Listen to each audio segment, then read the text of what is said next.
Señor presidente, señores magistrados supremos, me presento ante ustedes en nombre de los intereses del Estado, debidamente constituido como actor civil en el presente proceso, con la determinación y la convicción propia de quien representa no solo a una institución, sino al interés colectivo que implica el bienestar estatal y el orden constitucional.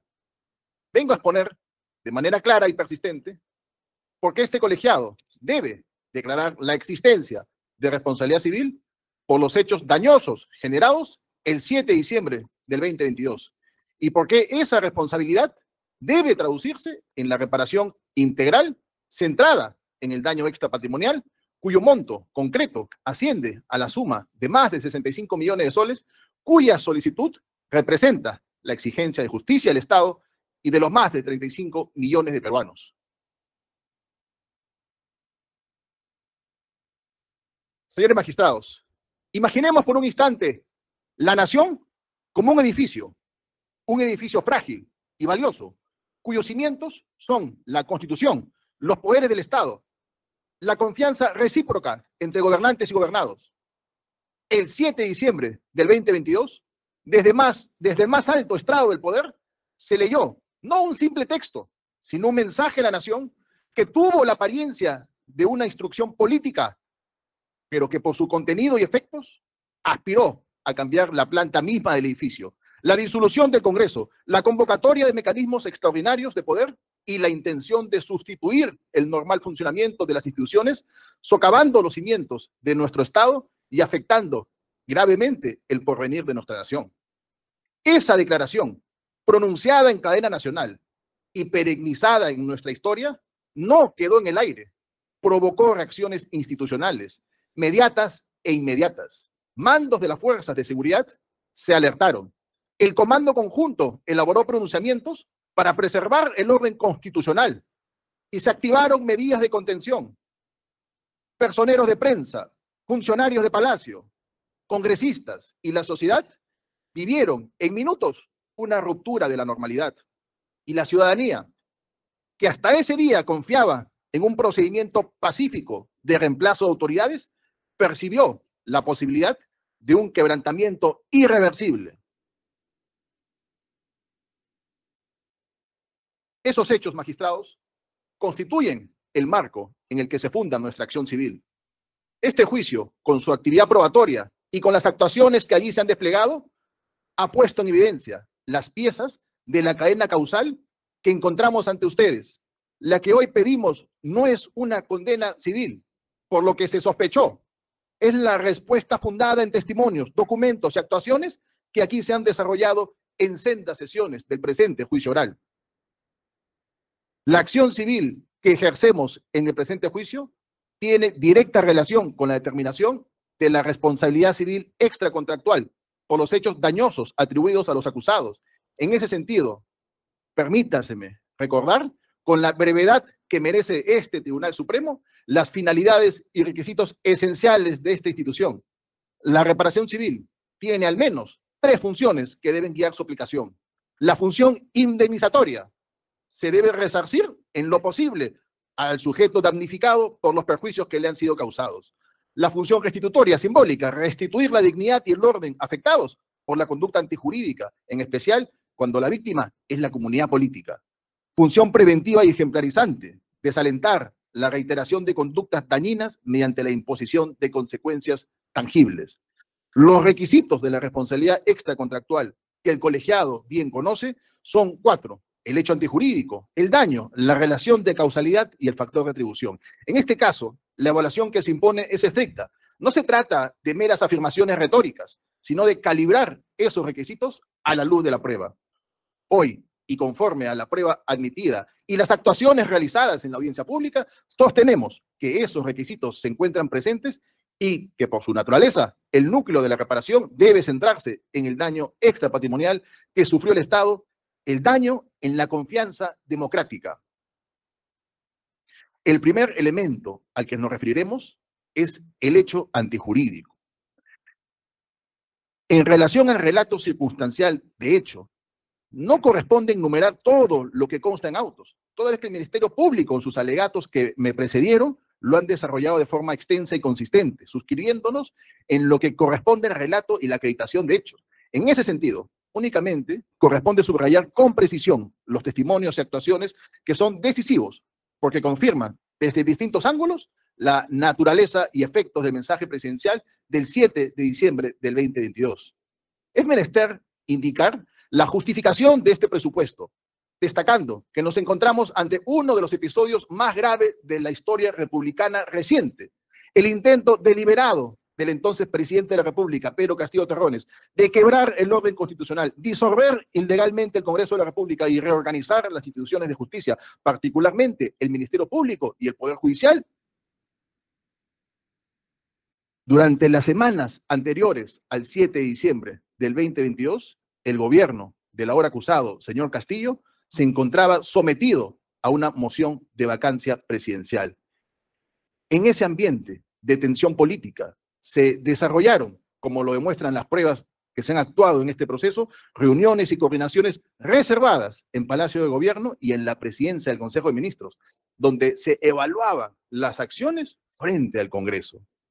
Las pruebas actuadas durante el juicio, especialmente en las sesiones 20 y 35, confirmaron, señores magistrados supremos, la existencia de encuentros sostenidos por el entonces presidente con su entorno más cercano, entre ellos Betsy Chávez Chino, Aníbal Torres Vázquez, Willy Huerta Olivas, entre otros.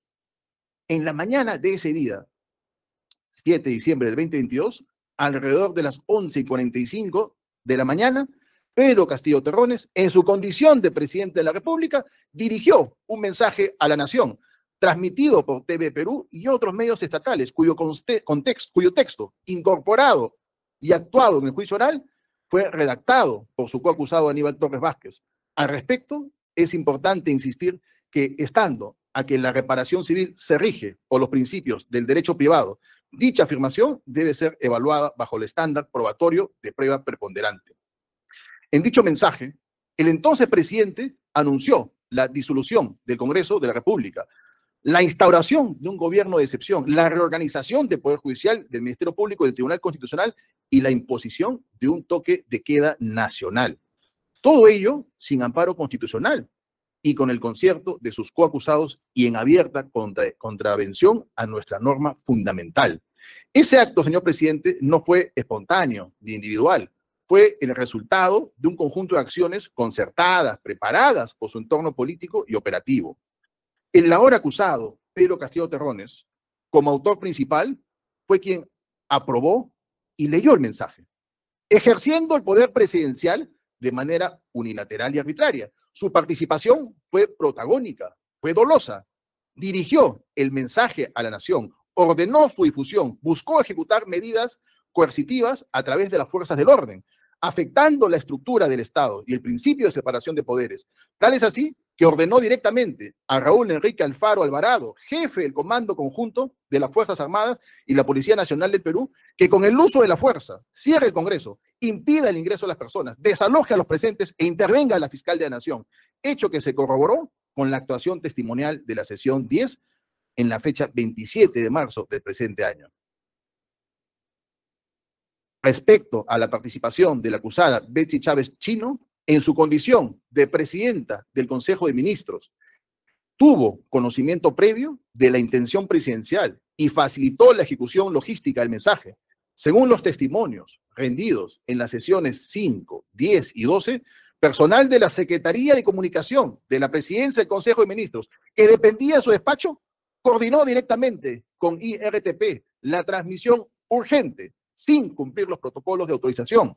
Durante la emisión del mensaje, la acusada Betsy Chávez se encontraba en Palacio de Gobierno. No adoptó ninguna medida para impedir su difusión, a pesar de conocer su ilegalidad. Su conducta constituyó un soporte político indispensable para la consumación del acto. Máxime si su renuncia al cargo de presidenta del Consejo de Ministros no se realizó de forma inmediata, conforme lo establece el artículo 128 de nuestra norma fundamental, de nuestra Constitución, sino fue después. Respecto a la participación de Aníbal Torres Vázquez, en su condición de jefe de gabinete de asesores de la presidencia del Consejo de Ministros, mantuvo una participación activa en las reuniones preparatorias y en la justificación pública del acto. consta en las sesiones 20 y 35, en los días previos al 7 de diciembre, que asistió a reuniones en Palacio de Gobierno en las cuales se discutían medidas frente al Congreso y al Ministerio Público. Posteriormente, el mismo día de los hechos, brindó declaraciones públicas, las mismas que han sido analizadas en la sesión número 16, en las que defendió el mensaje presidencial, alegando que era una medida constitucional ante presunta obstrucción del Parlamento. Como jurista y asesor principal de la presidencia del Consejo de Ministros, conoció la inconstitucionalidad del acto y aún así lo validó, lo respaldó. Su rol fue el de legitimador intelectual, quien aportó soporte jurídico y político al mensaje que buscaba quebrar el orden democrático. Tal es así que, conforme él ha acreditado en juicio oral, la estructura semántica del mensaje a la nación es idéntica a los artículos jurídicos que se encontraron en el allanamiento al domicilio de Aníbal Torres Vázquez, acreditándose que fue él quien redactó y ayudó a la elaboración del mismo. Respecto a la participación de Willy Huerta Olivas, el entonces ministro de Interior, ahora acusado, Willy Huerta Olivas, fue el vínculo operativo entre el poder político y la Policía Nacional del Perú. En las sesiones 9 y 18, los generales Raúl Alfaro Alvarado, Vicente Álvarez Moreno, declararon que recibieron comunicaciones verbales procedentes del entorno ministerial para impedir el ingreso de congresistas y asegurar el orden interno tras el mensaje presidencial. Esas comunicaciones fueron interpretadas por los mandos policiales como órdenes emanadas del Ministerio del Interior. La conducta del acusado Huerta fue de cooperación activa y de transmisión de órdenes contrarias a la Constitución, lo que evidencia un dolo funcional orientado a respaldar dicho acto ilícito. Su silencio posterior y la falta de renuncia inmediata reforzaron la voluntad de sostener la decisión presidencial hasta su detención. Respecto a la participación de Manuel Lozada Morales, el general, ahora acusado, Manuel Lozada Morales, jefe de la región policial Lima, fue convocado y comunicado de los hechos en tiempo real. Los testimonios rendidos en las sesiones 10 de fecha 27 de marzo del 2025 y 11 de fecha 28 de marzo del 2025 acreditan actos de subordinación policial derivados de órdenes impartidas por el general Manuel Lozada Morales en su calidad de jefe de la región policial Lima. Durante la ejecución del mensaje de la Nación del 7 de diciembre del 2022, en la sesión 10, el testigo José Enrique Malca Calderón, jefe del Departamento de Seguridad del Congreso, afirmó que el teniente Infanzón, bajo su comando directo, impidió el ingreso de las congresistas Adriana Tudela y Leslie Olivos por orden expresa del general Lozada. Esto demuestra que Lozada impartió una instrucción operativa directa para restringir el libre acceso al Congreso, afectando el funcionamiento del Poder Legislativo, alineándose, de hecho, con las medidas anunciadas por Pedro Castillo en su mensaje de disolución del Congreso. En la sesión 11, el testigo Diego Bazán Calderón, presidente de la Comisión de Defensa, corroboró que las congresistas le informaron que la policía no las dejaba ingresar por órdenes de la jefatura de la región policial Lima, precisando que dicha jefatura estaba a cargo del general Lozada. Este segundo testimonio ratifica la existencia y ejecución de la orden, además de situar a Lozada como máximo responsable de la disposición que restringió el acceso al Congreso, lo cual constituye un acto funcional concreto dentro del operativo del golpe. Aunque finalmente acató la posición institucional del comando en defensa del orden constitucional, su reacción inicial fue de espera y pasividad, lo que contribuyó a la incertidumbre y a la falta de respuesta inmediata frente al acto presidencial. Su conducta refleja adhesión inicial y omisión de rechazo. Estas circunstancias en que su deber funcional era afirmar la legalidad y garantizar la neutralidad policial. Respecto a la participación de Jesús Venero Mellado, por su parte, en su condición de jefe de la Unidad Canina de la Policía Nacional de Perú, aparece mencionado en los reportes de comunicación interna como uno de los jefes que mantuvieron sus unidades en disposición operativa tras el mensaje presidencial. El 7 de diciembre del 2022, mientras se desarrollaban los hechos que marcaron la ruptura del orden constitucional, el comandante Justo Jesús Venero Mellado, en su calidad de jefe de la Policía Canina, tuvo un rol operativo determinante en la ejecución del cerco policial al Congreso de la República. De acuerdo con la declaración del comandante Edward Iván Roldán Michue, rendida ante esta sala el 28 de marzo del 2025, Venero Mellado, presente en el perímetro del Congreso y ejerciendo mando efectivo sobre las unidades destacadas, ordenó expresamente que no se permita el ingreso ni la salida de ninguna persona del recinto parlamentario, disponiendo además la colocación de rejas de contención para asegurar tal restricción. Esta orden se impartió inmediatamente después del mensaje a la nación del entonces presidente Castillo, en el que se anunciaba la disolución del Congreso. No fue, por tanto, una decisión aislada, ni producto del caos del momento, la confusión, sino una acción coordinada, ejecutiva, dentro de la estructura policial subordinada al general Manuel Lozada Morales, jefe de la región policial Lima. La conducta de Venero Mellado trasciende la mera obediencia al disponer y supervisar personalmente el cierre del Congreso. Contribuyó de manera directa a la materialización del golpe de Estado, impidiendo que los representantes de la nación puedan ejercer sus funciones constitucionales. Su actuación fue la expresión operativa de una orden ilegal, ejecutada con plena conciencia de su trascendencia y de la afectación que generaba al sistema democrático. Esa conducta, en el contexto de una orden manifiestamente inconstitucional, constituye aceptación funcional consciente, pues conocía la ilegalidad de lo que se había anunciado y, sin embargo, sostuvo el acatamiento operativo hasta el pronunciamiento del Comando General. Su intervención, señores magistrados, aportó estabilidad y disponibilidad a un aparato de fuerza que el mensaje presidencial buscaba instrumentalizar, afectando la imagen de la policía y la seguridad institucional. Los testimonios de los generales Alfaro y Álvarez, junto con la abundante prueba documental y audiovisual, confirman que el mensaje presidencial no concluyó en la destrucción efectiva de nuestro orden constitucional y de la estabilidad estatal, porque las Fuerzas Armadas y la Policía Nacional se negaron a acatar las órdenes. Sin embargo, señores magistrados supremos, el daño ya estaba causado.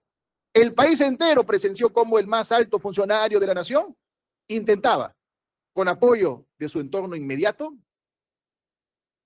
suspender el régimen constitucional y asumir el control absoluto del poder. Ese acto, aunque efímero en su ejecución, produjo un daño extrapatrimonial de enorme magnitud. La afrenta a la democracia, la pérdida de confianza en las instituciones, la sensación de zozobra y de vulnerabilidad del sistema constitucional que hasta la fecha sufrimos las consecuencias. Por otro lado, permítame citar, por su relevancia probatoria, algunos testimonios que el tribunal escuchó en audiencia pública y que constan en el registro. Los consigno con fecha y número de sesión en que fueron prestados para que el tribunal recuerde el contexto de los actos probatorios. En la sesión número 4 del 13 de marzo del 2025, declaró el general Vicente Marcelo Álvarez Moreno, jefe del Estado Mayor General de la Policía Nacional. Su testimonio fue nítido. Refirió que recibió la orden comunicada en momentos del mensaje, referida a impedir el ingreso de congresistas y a detener a la fiscal de la Nación. Señaló también que tales instrucciones fueron percibidas como contrarias a la institución y que no fueron acatadas por la cúpula policial. Ese testimonio no es anecdótico, proviene de quien ocupaba una posición de mando y describe en clave institucional la percepción de una orden irregular surgida en el contexto del mensaje. En la sesión número 10 del 27 de marzo del 2025, el general Raúl Enrique Alfaro Alvarado explicó que tras la comunicación presidencial, el Comando Conjunto decidió no respaldar la decisión de disolución ni cualquier medida que atentara contra la Constitución. Optaron por emitir un comunicado en favor del orden constitucional. Esa reacción institucional confirma que el núcleo del mensaje era percibido como un intento de ruptura y que el aparato de seguridad del Estado interpretó la instrucción como contraria a la legalidad. En la sesión 5 del 14 de marzo del 2025, declararon los funcionarios de IRTP, Eduardo Martín Guerrero Castillo, Roberto Wong Arica y Nelly Adela Torres Aliaga. Todos coincidieron en algo esencial. La transmisión del mensaje rompió protocolos, sorprendió a los operadores y fue presentada con la apariencia de un acto improvisado, cuando en realidad tuvo efectos inmediatos sobre el público y sobre los procedimientos institucionales. La versión técnica de quienes manejaban la transmisión confirma que lo sucedido no fue un mero error de programación, sino un acto organizado y explícito. En la sesión número 11 del 28 de marzo del 2025, declararon los congresistas Adriana Tudela y Diego Bazán, quienes relataron con detalle las dificultades que enfrentaron para ingresar al Congreso tras el mensaje. Rejas en vías de acceso, presencia de contingentes policiales que no permitían el paso y órdenes que, según la percepción de los testigos, venían desde la jefatura de la región policial. El incidente material de impedir el acceso de congresistas es un dato fáctico y no un elemento retórico. Pone en evidencia la materialidad del intento de afectar el funcionamiento del Poder Legislativo. En la sesión 20 del 29 de abril del 2025, el perito del Ministerio Público, Arturo Ernesto Lizarte Vilcamango, explicó los análisis forenses digitales sobre la documentación relacionada con el mensaje, incluido el archivo mensaje.docx en su data de creación y las marcas temporales asociadas. La pericia técnica situó la elaboración de documentos y correos en un tiempo y modo que respaldan la hipótesis de una acción planificada y coordinada, y no el mero accidente, coincidencia de una fase improvisada. En varias sesiones, señores magistrados supremos, entre marzo y abril del presente año, testigos del entorno presidencial, empleadas de prensa y asistentes como Cintia Malpartida, Natalie Yasmín Vega Tafur y Rosario Patricia Gatti, relataron que el texto del mensaje llegó minutos antes de su lectura y que los protocolos habituales de comunicación institucionales no fueron respetados. Esos testimonios muestran que el acto tuvo una preparación singular y una intención manifiesta de ser emitido de manera inmediata, de manera sorpresiva. Señores magistrados supremos, los testimonios provienen de actores diversos, militares, policías, periodistas, congresistas, peritos, y todos convergen en una trama fáctica, un mensaje presidencial que buscó, por sus contenidos y efectos, alterar el orden constitucional y que produjo reacciones institucionales inmediatas.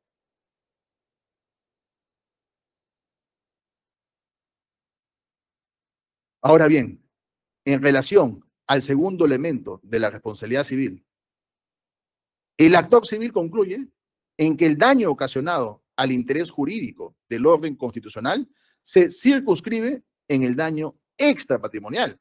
Y cuando hablamos de daño extrapatrimonial, nos referimos a aquello que no tiene una factura, pero que hiere la estructura moral y simbólica de la comunidad, la pérdida de confianza, la fragilización de la legitimidad institucional, el temor colectivo, el desprestigio internacional, la desestabilización económica, el debilitamiento del entramado jurídico que sostiene la convivencia democrática.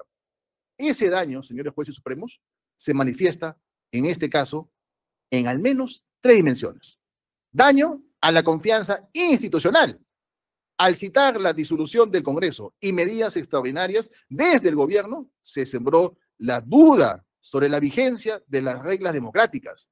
Cuando la máxima autoridad del Estado anuncia la supresión de un poder, no es un acto que impacte solo a los funcionarios. Afecta la percepción de todos los ciudadanos sobre la estabilidad del sistema. La democracia depende, señores jueces supremos, en gran medida de la convicción pública de que las reglas se respetan. Una ruptura, siquiera temporal, erosiona ese valioso capital. Daño simbólico y moral. La imagen del país, señores jueces supremos, la reputación del Estado y la autoestima colectiva sufrieron un menoscabo. Los efectos se notaron no solo en el ámbito local, sino también ante la percepción internacional. Observadores internacionales, contrapartes y mercados internacionales percibieron un riesgo institucional. Esa repercusión simbólica, aunque intangible, tiene efectos reales en la vida política y económica. la interrupción de sesiones, la imposibilidad de que congresistas ejerzan sus funciones, la reorientación de operaciones de seguridad hacia el control de la crisis. Todo ello es una alteración al normal desarrollo de la vía pública. Se trata de una fractura temporal que, sin embargo, deja secuelas en la confianza recíproca entre los poderes y en la operatividad de las instituciones esenciales del Estado. Podemos citar algunos ejemplos concretos del juicio que ilustran cada dimensión.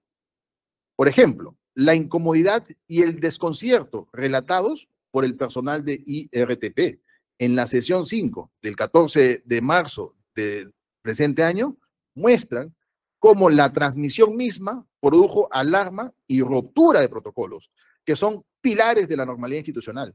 Las declaraciones de los congresistas impedidos de ingresar, sesión 11 del 28 de marzo del 2025, materializan el daño a la normalidad institucional. La actividad parlamentaria se vio interrumpida.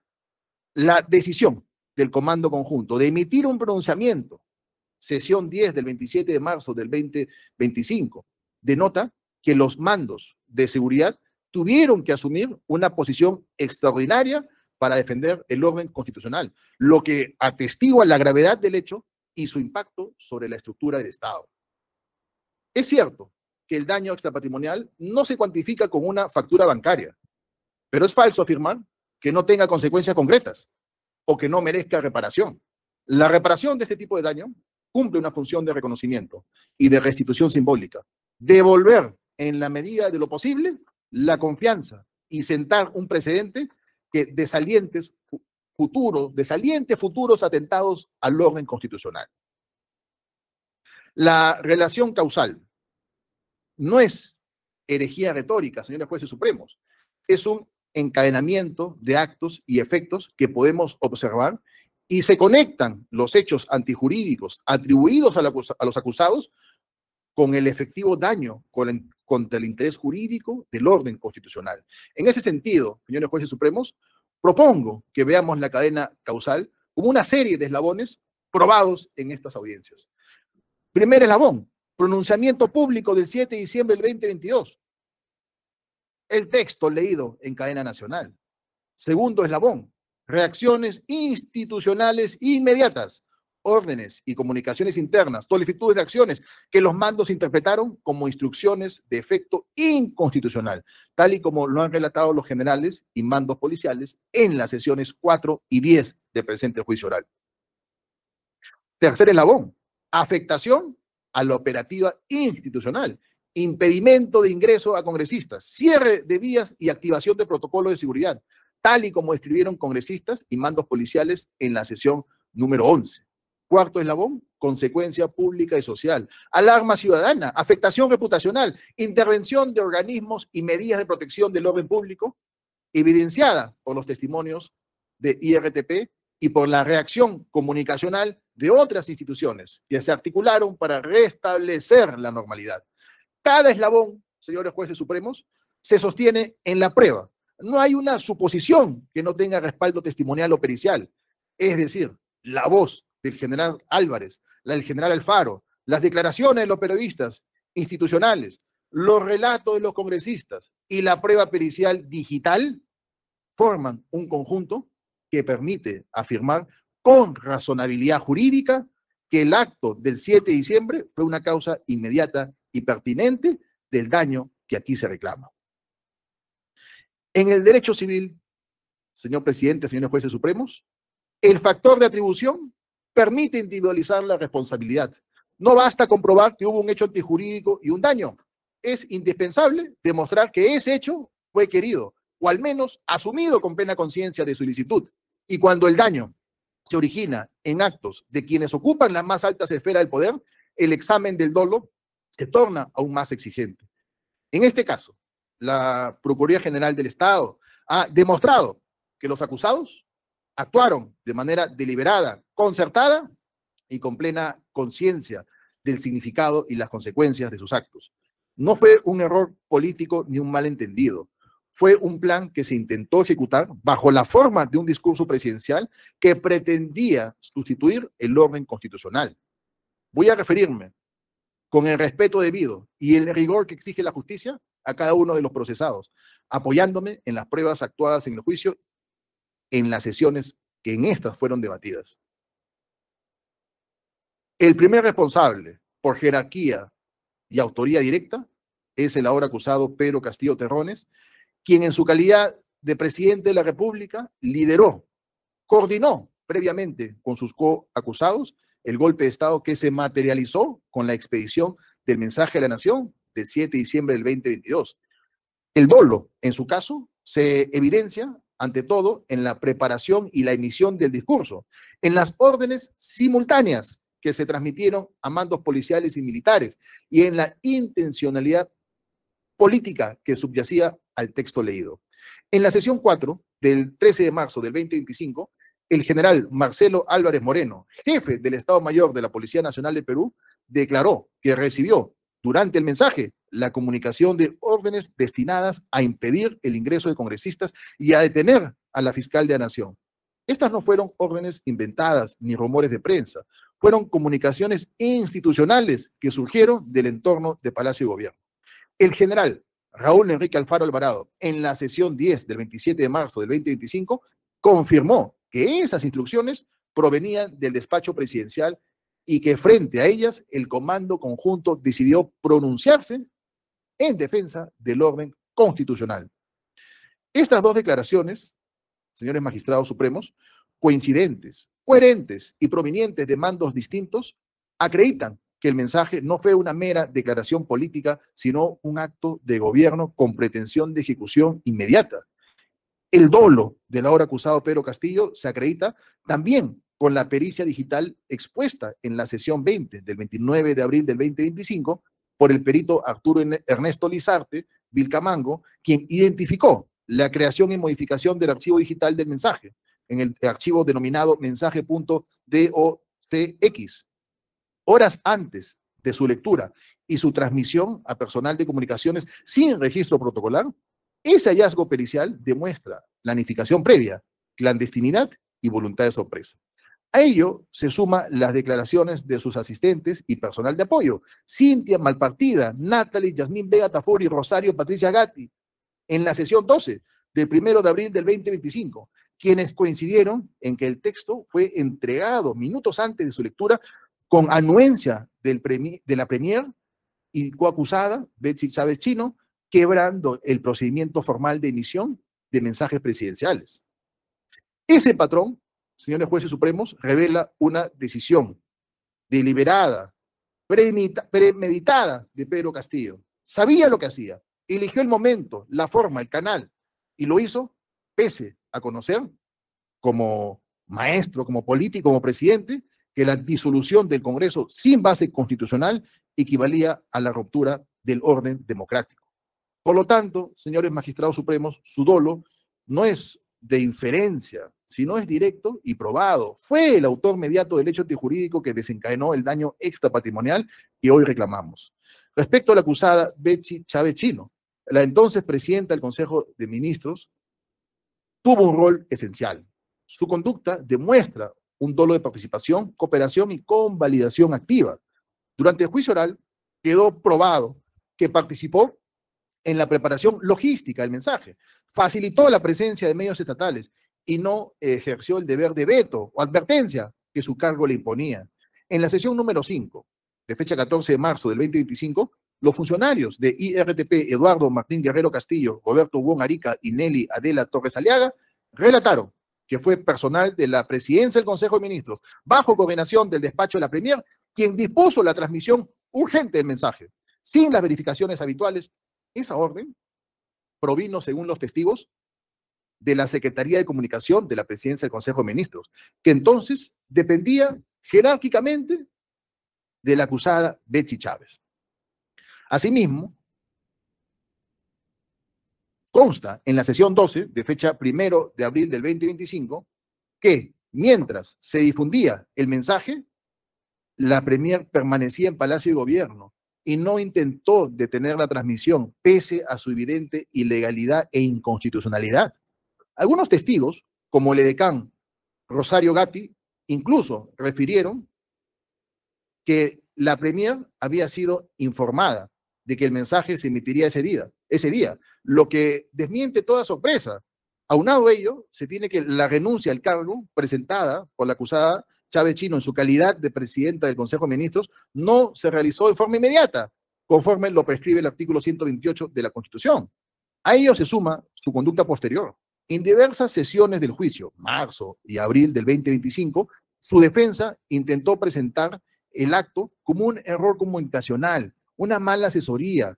Sin embargo, la reiteración de recusaciones, solicitudes de suspensión y alegatos y sustento jurídico revelan una intención constante de desviar el foco de análisis y entorpecer la valoración probatoria, siendo que en las últimas sesiones había presentado una documentación contenida en instrumento público con información falsa, con la finalidad de suspender una vez más la sesión de la audiencia.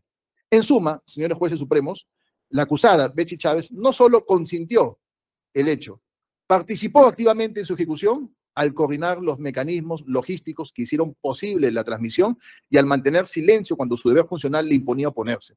Su dolo fue de cooperación consciente. Sin su intervención, no habría tenido la difusión institucional que lo convirtió en un acto público y operativo. Respecto al acusado Willy Huertas, el entonces ministro de Interior, Willy Huerta Oliva, representa el vínculo operativo entre el poder político y las fuerzas del orden. Su conducta fue crucial para comprender la intencionalidad de la maniobra. En las sesiones del juicio, señores jueces supremos, los generales Álvarez Moreno y Alfaro Alvarado coincidieron en que fue a través del ministro de Interior que se transmitieron las órdenes de Palacio a la Policía Nacional del Perú. El general Alfaro, en particular, relató que recibió instrucciones verbales para impedir el ingreso de congresistas al Parlamento y detener a la fiscal de la Nación. Ambas órdenes, según su testimonio, provenían del entorno presidencial y le fueron comunicadas a través ¿de quién? Del ministro Huerta. Esa cadena de mando no es causal. El ministro del Interior es el único que puede comunicar órdenes operativas a la Policía Nacional del Perú. Por lo tanto, si la orden llegó a los mandos, es porque él la transmitió. Además, los informes del Comando Conjunto, incorporados al proceso, dan cuenta que Willy Huerta se comunicó con los jefes policiales durante la emisión del mensaje para mantener el control del orden interno. Una expresión ambigua que en ese contexto equivalía a asegurar, ¿qué cosa? La ejecución del acto presidencial. Su dolo radica entonces en haber aceptado, transmitido y facilitado órdenes manifiestamente ilegales e inconstitucionales. No fue un espectador pasivo, fue el ejecutor político de la instrucción presidencial. Y cuando los mandos policiales decidieron no acatarla, su silencio posterior se tornó en una confirmación tácita. En las sesiones de abril, la Procuraduría General del Estado destacó que el ministro no emitió ningún comunicado que de deslinde ni condena de los hechos imputados. Permaneció en el cargo hasta que fue detenido el entonces presidente. Esa omisión deliberada refuerza la conclusión de que hubo conocimiento de causa, no habiendo renunciado de manera inmediata conforme al argumento que hemos expuesto. El dolo de Willy Huerta, por tanto, se expresa en la adhesión funcional a una orden inconstitucional, en la falta de reacción inmediata para impedir su ejecución. Respecto al acusado Aníbal Torres Vázquez, en su condición de jefe de gabinete asesores de la presidencia del Consejo de Ministros, la prueba actuada en este juicio ha permitido establecer que el referido acusado, en su condición de jefe de gabinete asesores de la presidencia del Consejo de Ministros, tuvo conocimiento anticipado de la intención presidencial de emitir un mensaje que desconociera al Congreso y reorganizara el Ministerio Público. En la sesión número 11 se acreditó, mediante la declaración del personal de la propia presidencia del Consejo de Ministros, que Torres Vázquez se encontraba en funciones, participaba de reuniones de coordinación con el despacho presidencial. Estas reuniones, según constan en las actas, se realizaron los días previos al 7 de diciembre. Y en ellas se discutieron medidas de confrontación con el Parlamento y con el Ministerio Público, lo que da cuenta de su conocimiento del contexto y la tensión institucional en curso. En el decurso del juicio oral, la Procuraduría General del Estado resaltó las manifestaciones públicas realizadas por el señor Torres, el mismo día del autogolpe, en las que defendió la decisión presidencial alegando que se trataba de una medida constitucional frente a la obstrucción del Congreso. No se trató de un comentario improvisado, fue una declaración proveniente de quien como jurista y asesor principal de la presidencia del Consejo de Ministros conocía perfectamente los límites del artículo 134 de la Constitución. Por lo tanto, el dolo del acusado Aníbal Torres se configura en la aceptación consciente y la validación intelectual del acto inconstitucional. No solo no se opuso, sino que lo justificó y contribuyó a dotarlo de apariencia jurídica. Su conducta, revestida de autoridad técnica y política, fortaleció la percepción de legalidad del mensaje presidencial y con ello causó un daño extrapatrimonial a la institucionalidad democrática del país. Respecto a Jesús Venero Mellado, jefe de la Unidad Canina de la Policía Nacional del Perú, durante el juicio, señores magistrados, el nombre del acusado Jesús Venero Mellado fue vinculado a las comunicaciones internas producidas en la mañana del 7 de diciembre del 2022, luego de la emisión del mensaje presidencial. En la sesión número 10, el general Raúl Enrique Alfaro Alvarado, ex comandante general de la Policía Nacional del Perú, relató que varios jefes de unidad fueron convocados vía comunicación radial interna para acatar las disposiciones superiores emanadas del Ejecutivo. La prueba actuada, que incluye el reporte de comunicaciones entregados por la Inspectoría General de la Policía, confirmó que la unidad canina fue puesta en alerta y a disposición del comando a las 12:10 de la tarde del mismo día, hora inmediatamente posterior al mensaje presidencial. El general Alfaro declaró además, ante la incertidumbre institucional, algunos jefes de unidad expresaron su desacuerdo con el mensaje presidencial, mientras que otros, entre ellos el coronel Venero Mellado, mantuvieron una posición expectante, acatando instrucciones hasta recibir el pronunciamiento del comando general. Este comportamiento, señor presidente, señores jueces supremos, no fue de neutralidad técnica. La estructura jerárquica de la Policía Nacional exige discernimiento frente a órdenes manifiestamente ilegales e inconstitucionales. Y cuando un jefe de unidad mantiene a su personal en estado de acatamiento frente a un acto de ruptura constitucional, actúa con dolo funcional, porque conoce la ilegalidad del mandato y elige mantener la obediencia como forma de respaldo operativo. Durante la sesión 4, el testigo general Vicente Álvarez Moreno ratificó que todas las unidades fueron alertadas por sus jefes inmediatos tras el mensaje presidencial, lo cual incluye la unidad canina. Ninguna orden se emite de manera automática. Requiere la voluntad de quien la transmite. Por lo tanto, el dolo de Jesús Venero Mellado se configura en su aceptación consciente de la orden proveniente del entorno presidencial y su omisión de resistencia institucional inmediata. Su conducta contribuyó al daño extrapatrimonial al Estado, al dar apariencia de que la policía se mantenía alineada con una decisión que quebraba el orden constitucional. Respecto a Manuel Lozada Morales, jefe de la región policial Lima. Finalmente, señor presidente, corresponde referirnos al acusado Lozada Morales, quien al momento de los hechos se desempeñaba como jefe de la región policial Lima, una de las más importantes estructuras operativas de la Policía Nacional del Perú. De acuerdo con las actas de juicio oral, en la sesión 18, declaró el propio general Raúl Alfaro, señalando que se comunicó con el general Lozada inmediatamente después del mensaje presidencial, a fin de conocer su posición y las acciones de la región Lima. El general Alfaro indicó que el mando regional se mantuvo en coordinación con el comando, esperando directivas oficiales, sin proceder a ejecutar orden alguna contraria al orden constitucional. Esa declaración, señores jueces supremos, se complementa con la sesión 4, en la que el testigo general Vicente Álvarez Moreno afirmó que el general Lozada manifestó su preocupación por la situación y dispuso que el personal se mantenga en las unidades sin acatar ninguna instrucción que no proviniera del comando general.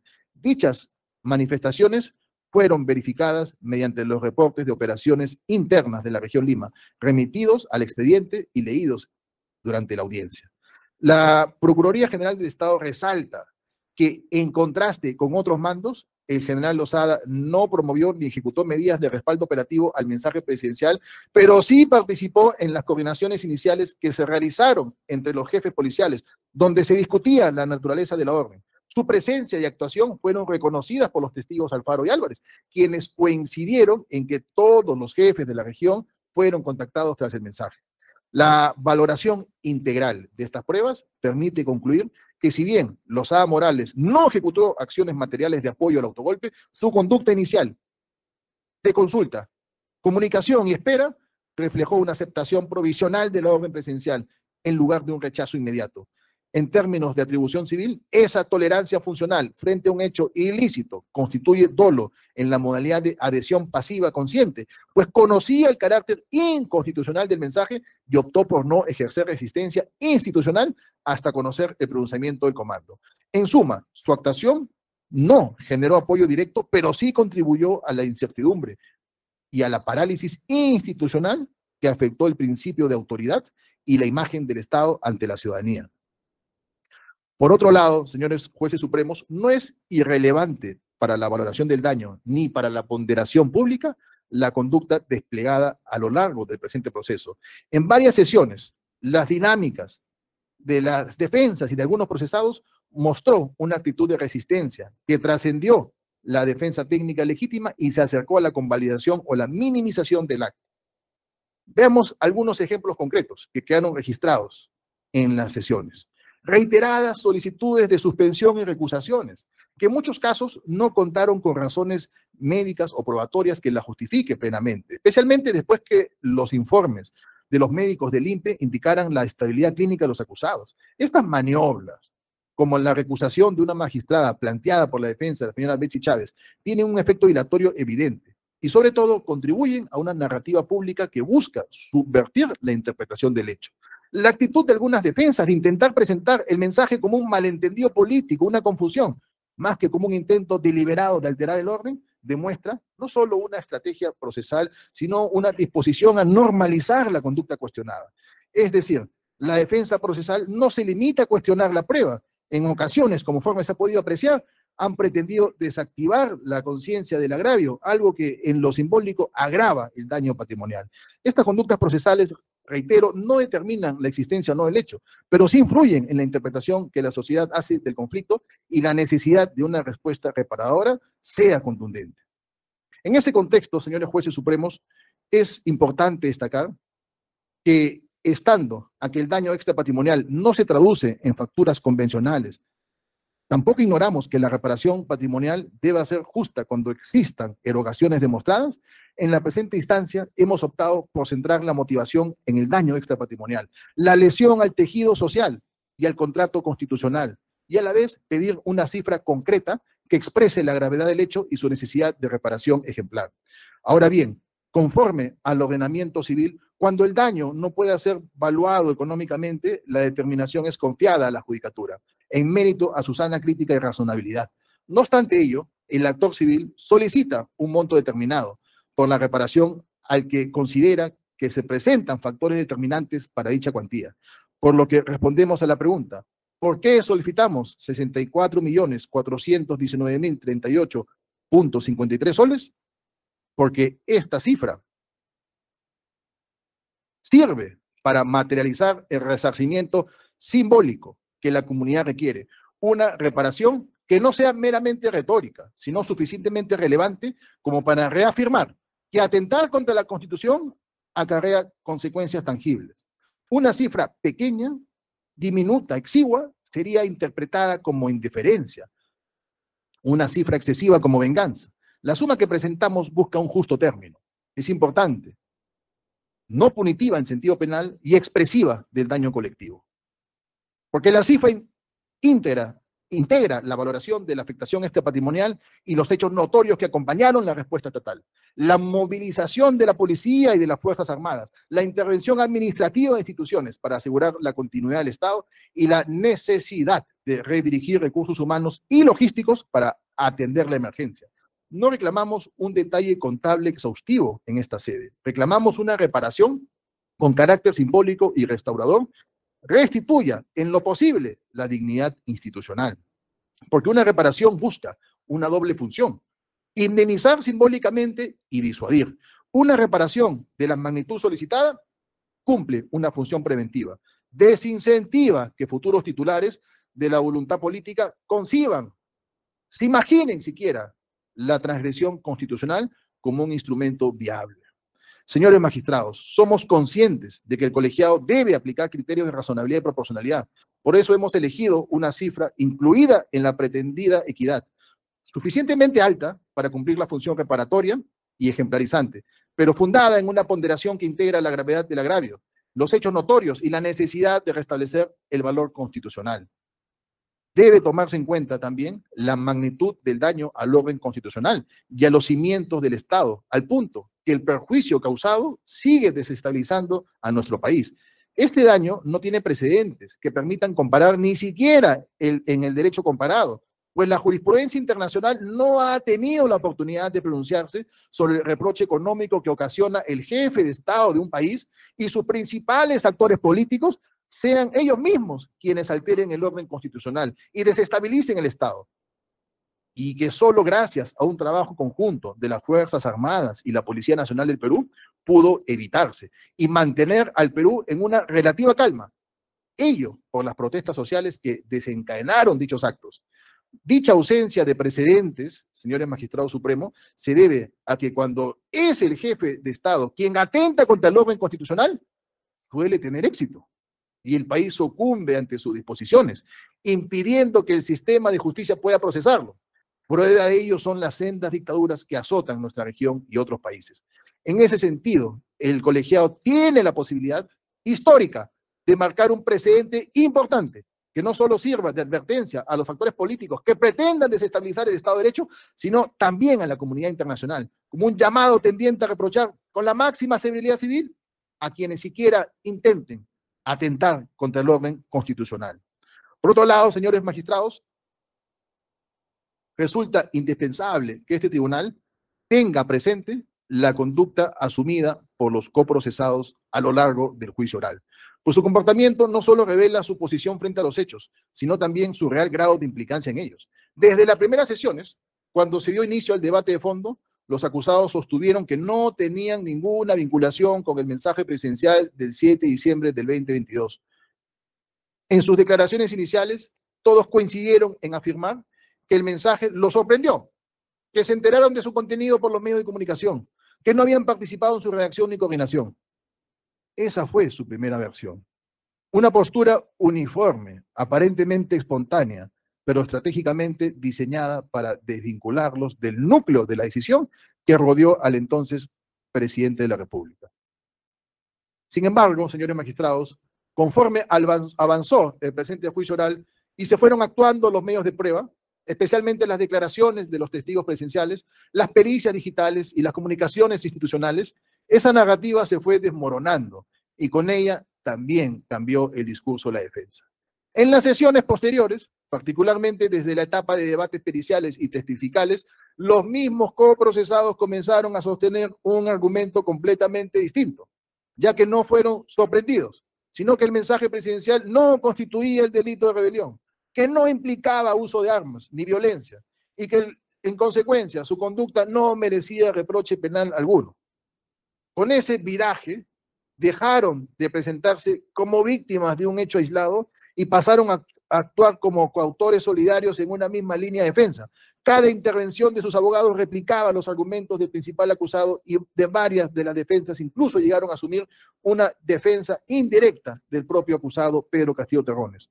Resultó notorio, señor presidente, durante las audiencias orales, cómo los abogados del general Manuel Lozada Morales, quien se encontraba procesado como jefe de la región policial Lima, dedicaban parte de sus intervenciones a justificar las decisiones del entonces presidente, alegando que no existía un acto de rebelión ni intento de golpe, sino una crisis política mal interpretada. Esa posición, evidentemente, trasciende la defensa individual y se inserta en una defensa colectiva del hecho. Una defensa que en lugar de desvincularlos, los une bajo la misma línea de justificación y convalidación del autogolpe. Tal actitud procesal permite inferir con fundamento en la experiencia judicial, que aquello que comenzó como una estrategia de negación se transformó en una estrategia de justificación, y que en el fondo todos los coprocesados participaron o consintieron de una u otra forma el acto de ruptura constitucional. Pero la Procuraduría no solo advierte un cambio de discurso, también se ha demostrado a lo largo del proceso una conducta abiertamente obstruccionista por parte de algunas defensas técnicas. Durante la etapa intermedia y a lo largo del juicio oral, las defensas de Betsy Chávez, de Manuel Lozada Morales y de otros coprocesados interpusieron recusaciones sucesivas y reiteradas contra los magistrados integrantes del colegiado, alegando supuestas parcializaciones, sin ofrecer un solo sustento legal probatorio que las avale. Todas esas recusaciones, como consta en autos, fueron rechazadas por improcedentes, sin que ninguna haya logrado retrasar el avance del juicio. No obstante, su reiteración constante generó un clima de hostigamiento procesal, orientado no a buscar justicia, sino a desgastar al tribunal y a distraer la atención del fondo del caso. Asimismo, formularon nulidades infundadas sobre decisiones de mero trámite, solicitudes reiterativas de suspensión de audiencias, todo con el mismo propósito de entorpecer la prosecución del juicio y desnaturalizar su cauce jurídico. Señor presidente, señores magistrados supremos, no menos grave ha sido la utilización del juicio oral como una tribuna política. En más de una sesión, tanto los procesados como sus abogados desviaron el debate hacia pronunciamientos ideológicos y valoraciones políticas, intentando presentar los hechos del 7 de diciembre como una respuesta popular o una reacción frente al Congreso. Este tribunal ha sido testigo de cómo el proceso penal, en algunos momentos, convertido en un escenario de discurso político, donde se buscó justificar la infracción constitucional mediante la retórica de enfrentamiento institucional. Esa actitud no solo desvirtúa la esencia de un juicio penal, sino que refuerza la evidencia de que todos los coprocesados comparten un mismo propósito: proteger, justificar y mantener la narrativa del entonces presidente Pedro Castillo, aún a costa de su propia defensa. Por ello, señor presidente, la Procuraduría considera que la conducta procesal desplegada a lo largo del juicio confirma la vinculación material de todos los procesados con el hecho ilícito, porque quien realmente fue ajeno a un acto ilegal no necesita justificarlo, ni defender su autor, ni obstruir al tribunal. Su cambio de discurso, su defensa común y su comportamiento procesal son manifestaciones inequívocas de participación, convalidación y adhesión al acto de autogolpe. Y así debe valorarlo este tribunal no como meras tácticas de litigio, sino como expresiones de una misma voluntad de justificar el quiebre del orden constitucional. Por todo lo expuesto, señor presidente, señores jueces supremos, y con la ponderación que impone la responsabilidad institucional, la Procuraduría General del Estado solicita respetuosamente a este tribunal que declare la responsabilidad civil extracontractual de los procesados respecto del hecho antejurídico del 7 de diciembre del 2022. Ordene el pago de reparación civil por daño extrapatrimonial por el monto de 64.419.038.53 soles, con las medidas necesarias para su ejecución, monto que deberá ser asumido de forma solidaria por los acusados José Pedro Castillo Terrones, Betsy Chávez Chino, Aníbal Torres Vázquez, William Arturo Huerta Oliva, Manuel Elías Lozada Morales y Justo Jesús Venero Mellado, por el injusto civil derivado del delito de rebelión y o conspiración para rebelión, que afectó el interés jurídico del orden constitucional. Ordene el pago de reparación civil por daño extrapatrimonial por el monto de 500.000 soles, con las medidas necesarias para su ejecución, monto que deberá ser asumido de forma individual por el acusado José Pedro Castillo Terrones por el injusto civil derivado del ilícito de abuso de autoridad, que afectó el interés jurídico del correcto funcionamiento de la administración pública. Ordena el pago de reparación civil por daño extrapatrimonial por el monto de 500.000 soles, con las medidas necesarias para su ejecución, monto que deberá ser asumido de forma individual por el acusado José Pedro Castillo Terrones por el injusto civil derivado del delito de grave perturbación del orden público, que afectó el interés jurídico de tranquilidad y orden público. En ese contexto, señores magistrados, se debe tener en cuenta que la Constitución es más que un texto, es el pacto que hizo posible que miles de generaciones vivamos bajo reglas que nos permitan disentir sin destruir y gobernar sin usurpar. Defender la Constitución no es un acto de erudición, es una obligación moral ante la historia y las personas que confían en la vigencia del derecho. Hoy, este tribunal tiene la oportunidad histórica y la responsabilidad de hacer visible desde la esfera civil que la República se resarce cuando alguien intenta quebrantarla. No pedimos venganza, pedimos restitución. No buscamos humillar, pedimos que la comunidad recupere lo que se le arrebató en orgullo y confianza. La cifra que proponemos no es un capricho técnico, es una expresión proporcional de la gravedad del daño a la vida constitucional de la nación. Si este tribunal acoge lo solicitado, estará contribuyendo a restaurar un bien colectivo. La certidumbre de que en el Perú la Constitución no es un instrumento olvidable, sino la regla suprema que rige nuestra convivencia. Por todo lo expuesto, solicitamos al tribunal que haga lo justo, declare la responsabilidad, imponga la reparación solicitada y con ello envíe un mensaje claro a las futuras generaciones. La democracia se protege con leyes, con instituciones y con memoria. No permitamos que el costo de atentar contra la Constitución sea solo la palabra, que tenga la consecuencia que la República merece. Por otro lado, señores magistrados, en relación a la pretensión subordinada planteada por el actor civil, hemos venido solicitando desde la investigación preparatoria la nulidad de transferencia del bien ubicado en Manzana I, lote 15, de la Asociación de Vivienda Villa del Pacífico, distrito de Calana, provincia y departamento de Tacna, por el monto de 136.500 soles por parte de Betsy Chávez a favor de Celestina Mamani Molinero, evidenciándose en el devenir probatorio que no existió movimiento bancario en las cuentas de Celestina Mamani Molinero desde enero del 2023 a mayo del 2023. No se ha corroborado el retiro de los montos de 14.900 soles y 121.600 soles realizados el 17 de mayo del 2023 por parte de Celestina Mamani Molinero para la compra-venta del inmueble antes descrito. Asimismo, como hecho evidente, era de pleno conocimiento el proceso instaurado en contra de los acusados, el cual a la fecha sigue siendo transmitido por los medios de comunicación y redes sociales. Y pese al conocimiento del proceso instaurado en su contra, la acusada Betsy Chávez, con la finalidad de evadir su responsabilidad civil, realizó la venta del inmueble a favor de Celestina Mamani Molinero, la misma que tenía pleno conocimiento del proceso instaurado, hecho que realizaron en connivencia a fin de realizar un acto simulado de compra-venta y con ello perjudicar al Estado, a fin de que no se ejecute, no pueda ejecutarse el producto de la responsabilidad civil. Por lo que en este extremo solicitamos al digno colegiado declare la nulidad de transferencia del bien inmueble ubicado en Manzana I, lote 15 de la Asociación de Vivienda Villa El Pacífico, distrito de Calana, provincia y departamento de Tacna. Muchas gracias, señor presidente, señores magistrados.